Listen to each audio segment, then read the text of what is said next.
کچھ عرصے تک نور مصطفیٰ حضرت آدم کی پیشانی میں جلوہ گر تھا۔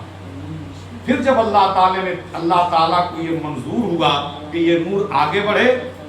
تو وہ نور حضرت حوا کے رحم شریف میں منتقل ہوا۔ پھر حضرت حوا کے رحم سے حضرت شیش کی پیشانی میں چمکا۔ پھر وہی نور نسلن بعد نسلن قرنن بعد قرنن پاک مردوں کی پاک پشتوں سے پاک عورتوں کی پاک رحموں کی طرف منتقل ہوتا رہا، اور جن جن پشتوں میں جن جن صلبوں میں نبی کا نور منتقل ہو کر جن جن رحموں کی طرف یعنی جن جن ماؤں کی شکموں کی طرف وہ نور منتقل ہوا، وہ سب کے سب موحد اور مومن ہیں۔ ان میں سے کوئی بھی نہ کبھی کوئی شرک کیا نہ کوئی کفر کیا۔ پھر یہ نور حضرت عبد المطلب کی پیشانی سے منتقل ہو کر حضرت عبداللہ کی پیشانی میں چمکا، اور جب حضرت عبداللہ کی پیشانی میں نور مصطفیٰ جلوہ گر ہوا تو حضرت عبداللہ کی پیشانی آفتاب و مہتاب کی طرح چمکتی تھی، اور پوری دنیا میں اس نور کی شہرت ہو گئی کہ اب وہ جو نبی آخر الزمان اس دنیا میں تشریف لانے والے ہیں ان کا نور عبداللہ کی پیشانی میں چمک رہا ہے۔ تو عیسائی دشمن بن گئے حضرت عبداللہ کے کہ اگر وہ آخری پیغمبر اس دنیا میں تشریف لے آئے تو ہماری کتابوں کے حکام منسوخ ہو جائیں گے، ہمارا دین اٹھا لیا جائے گا، ایک ہی دین چلے گا، دین مصطفیٰ، اور ایک ہی کتاب رہے گی قرآن۔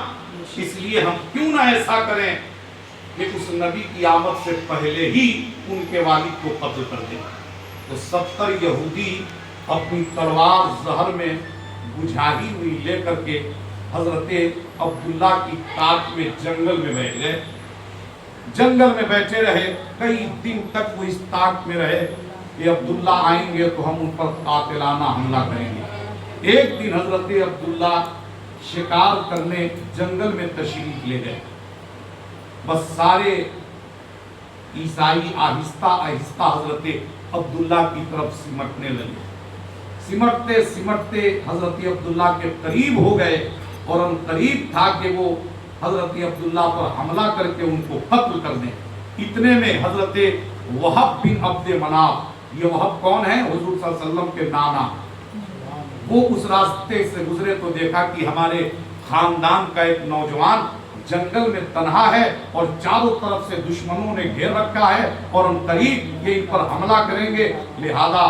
خاندانی حمیت جوش مارا، خاندانی خون نے جوش مارا، اور یہ اللہ کی طرف سے فرشتوں کا نزول ہوا، اور فرشتوں نے سارے دشمنوں کو مار کر زمین پر ڈھیر کر دیا، اور حضرت عبداللہ کو حفاظت سے ان کے گھر پہنچا دیا۔ جب حضرت وہب بن عبد مناف نے حضرت عبداللہ کا یہ حال دیکھا، وہ اپنے گھر آئے اور اپنی بیوی برہ، یہ برہ حضور صلی اللہ تعالی علیہ وآلہ وسلم کی نانی ہیں، ان سے کہا کہ میں چاہتا ہوں کہ اپنی بیٹی آمنہ کے لیے عبداللہ کا ہاتھ مانگ لوں، چونکہ اس جیسا نوجوان پورے ملک عرب میں نہیں ہے جس کی پیشانی آفتاب و مہتاب کی طرح چمک رہی ہے، جس کی حفاظت کے لیے آسمان سے فرشتے نازل ہو رہے ہیں۔ لوگ سمجھتے تھے کہ حضرت عبداللہ کی حفاظت کے لیے فرشتے آئے، سچ تو یہ ہے کہ حضرت عبداللہ کی پیشانی میں جو نور مصطفیٰ جلوہ گر تھا، اس نور مصطفیٰ کی حفاظت کے لیے فرشتے نازل ہوئے تھے۔ تو حضرت برہ گئی حضرت عبد المطلب کے پاس جو سرکار کے دادا ہیں، اور ان سے انہوں نے حضرت عبداللہ کا ہاتھ مانگا۔ انہوں نے کہا کہ آمنہ جیسی لڑکی عبداللہ کے لیے بہت بہتر اور مناسب ہوگی۔ پھر یہ رشتہ طے ہوا اور حضرت عبداللہ کا نکاح حضرت آمنہ سے ہو گیا۔ اب جب حضرت آمنہ سے نکاح ہو گیا تو حضرت عبداللہ کی پیشانی میں جو نور مصطفیٰ جلوہ گر تھا، پوری دنیا میں اس نور کی شہرت تھی کہ وہ جو آخری نبی پیدا ہونے والے ہیں وہ عبداللہ کی پیشانی میں جلوہ گر ہو چکے ہیں، ان کا نور ان کی پیشانی میں آ چکا ہے۔ تو یہ بات پہنچتے پہنچتے ملک شام کی شہنشاہ کی بیٹی تھی جس کا نام تھا فاطمہ، وہ شام سے چلی مکۃ المکرمہ عبداللہ کو دیکھنے کے لیے کہ ان کی پیشانی میں جو نور مصطفیٰ جلواگر ہے اس نور کی ہم زیارت کریں۔ لہذا اس نے پورے لاہ و لشکر کے ساتھ ایک قافلہ بنایا اور پورے جاہ و جلال کے ساتھ مکۃ المکرمہ آئی اور خانہ کعبہ کے قریب اپنا خیمہ نصب کیا اور انتظار کرتی رہی کہ کب عبداللہ آئیں گے۔ جب حضرت عبداللہ 3 دن کے بعد خانہ کعبہ کا طواف کرنے گئے، لوگوں نے بتایا کہ یہی عبداللہ ہیں۔ اب وہ ایسا فریفتہ ہوئی، ایسا ان پر وہ فریفتہ ہوئی کہ ان کے سامنے جا کر ایک بار بھی اپنے نقاب کو ہٹائی اور ہٹانے کے بعد کہا کہ عبداللہ میں چاہتی ہوں کہ آپ مجھ سے نکاح کر لیں۔ آپ نے فرمایا کہ میرا نکاح آمنہ بنت وہب سے ہو چکا ہے، لیکن اگر تم چاہو، چونکہ تمہارا حسن بھی اور تمہاری خوبصورتی دیکھ کر میرا بھی دل بھر آتا ہے اور میں چاہتا ہوں کہ میں تم سے عقد ثانی یعنی دوسرا نکاح کر لوں، مگر ایسے نہیں، پہلے اپنے والد سے مشورہ کروں گا، اگر ان کی اجازت ہوگی تو میں تم سے دوسرا نکاح کرنے کے لیے تیار ہوں۔ اس نے کہا کہ ٹھیک ہے، مجھے کل بتاؤ کہ تمہارا کیا ارادہ ہے۔ وہ آئے اور اس کے حسن کے بارے میں، اس کی خوبصورتی کے بارے میں جب انہوں نے بتایا اور اپنی رائے اور اپنی خواہش ظاہر کی کہ میں چاہتا ہوں کہ فاطمہ سے نکاح کر لوں، تو آپ کے والد نے اجازت دے دی اور گئے آپ اس کے پاس۔ لیکن اللہ کو منظور یہ تھا کہ جس رات حضرت عبداللہ مشورہ کے لیے اپنے والد کے پاس آئے، اسی رات مجامعت ہوئی اور اللہ تعالیٰ کے حکم سے وہ نور مصطفیٰ حضرت عبداللہ کی پیشانی سے حضرت آمنہ کے رحم میں منتقل ہو گیا۔ اب جب دوسرے دن گئے اور کہا کہ میرے والد راضی ہیں اور میں تم سے نکاح کرنا چاہتا ہوں، تو اس نے منہ پھیر لیا۔ آپ بار بار اس کے قریب جاتے اور وہ منہ پھیر لیتی، تو آپ نے کہا کہ کل تک تم مجھے دیکھنے کے لیے بے تاب و بے قرار تھی،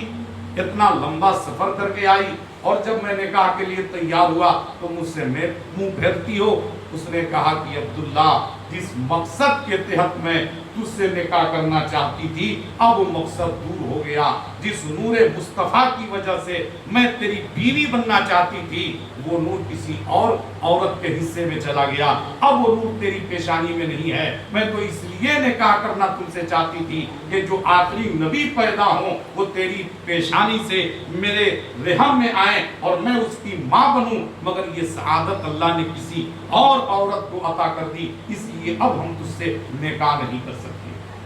مختصر یہ کہ 9 مہینے سرکار حضرت آمنہ کے شکم مبارک میں رہے اور 9 مہینے میں رجال الغیب آتے اور کہتے کہ آمنہ مبارک ہو، تیری گود میں آخری نبی پرورش پا رہے ہیں، آمنہ مبارک ہو، تیرے گود میں نبی آخر الزماں پل رہے ہیں۔ یہاں تک کہ جب ولادت کا قریب آیا تو حضرت آمنہ کیا دیکھتی ہیں کہ میری چھت کھل گئی اور نور کی برسات ہونے لگی، اور ہمارے خاندان کی عورتوں کی مشابہ کئی عورتیں آئیں اور کہنے لگی کہ آمنہ ہم تمہاری مدد کے لیے آئے ہیں۔ ایک نے کہا کہ ہم حوا ہیں، دوسرے نے کہا ہم آسیہ ہیں، کسی نے کہا ہم سائرہ ہیں۔ انہیں جب پیاس لگتی تو دودھ کی طرح شربت ان کے سامنے پیش کر دیا جاتا۔ 9 مہینے میں عورتوں کو بہت ساری تکلیف ہوتی ہے، مگر حضرت آمنہ فرماتی ہیں کہ 9 مہینے تک مجھے کسی طرح کی کوئی تکلیف نہیں ہوئی، اس لیے کہ اللہ نے اپنے حبیب کو رحمت عالم بنا کے بھیجا، تو جو پوری کائنات کے لیے رحمت بن کے آئے وہ اپنی ماں کے لیے زحمت کیسے بن سکتا ہے۔ پھر جب 9 مہینے پورے ہوئے، ولادت کا وقت قریب آیا تو آواز آئی آمنہ مبارک ہو، اب نبی آخر الزماں تشریف لانے والے ہیں، لیٹ جاؤ۔ حضرت آمنہ لیٹ گئی، سرکار تشریف لائے اس شان کے ساتھ، خوشبو میں بسے ہوئے، ختنہ کیے ہوئے، ناف بریدہ۔ آج ہمارے ہاں بچے کی پیدائش ہوتی ہے تب ناف کاٹا جاتا ہے، ناف کٹی ہوئی سجدے کی حالت میں۔ آج جب کوئی بچہ ہمارے گھر میں پیدا ہوتا ہے تو پیدا ہوتے ہی ماں کی مامتا تلاش کرتا ہے، ماں کی گود تلاش کرتا ہے، ماں کا دودھ تلاش کرتا ہے۔ لیکن حضرت آمنہ فرماتی ہیں کہ جب میرا نور نظر لخت جگر اس دنیا میں تشریف لایا تو اس نے ماں کی مامتا نہیں تلاش کیا، ماں کی گود نہیں تلاش کیا،